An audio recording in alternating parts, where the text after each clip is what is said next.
تفسیر قرآن نے کہا یہ انگوٹھی جو علی کے ہاتھ میں تھی یہ وہی انگوٹھی تھی جو سلیمان بن داؤد کے ہاتھ میں ہوتی تھی۔ میں نے کہا سلیمان بن داؤد کے ہاتھ میں تھی تو بتاؤ سلیمان بن داؤد کی انگوٹھی کی قیمت کتنی تھی؟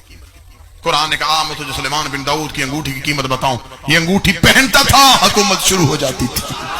یہ انگوٹھی اتارتا تھا حکومت ختم ہو جاتی تھی۔ میں نے کہا قرآن بتاؤ سلیمان شہر کا نبی تھا، قبیلے کا نبی تھا، ضلع کا نبی تھا، سلیمان کی مملکت کا رقبہ کتنا تھا؟ قرآن کہتا یہ جنوں کو چلنے کا حکم دیتا تھا، ہوائیں اس کے تابع تھی، پرندوں کی بولیاں جانتا تھا، تخت اس کا ہوا میں اڑتا تھا، پرندے سے گفتگو کرتے تھے، یہ زمین پہ پھرتی ہوئی چونٹی کی آواز کو بھی سن لیتا تھا، یہ سب کی سب حکومت اس کی انگوٹھی میں بند تھی۔ یہ انگوٹھی اتارتا تھا، نہ جنات اس کی بات مانتے تھے، نہ ہوائیں اس کی تابع ہوتی تھی، نہ یہ فرشتوں کو چلنے کا حکم دیتا تھا، یہ پوری حکومت اس کی انگوٹھی میں بند تھی۔ انگوٹھی آ گئی علی کے ہاتھ میں، علی نے دے دی زکات میں، اور سلیمان کی پوری حکومت جو زکات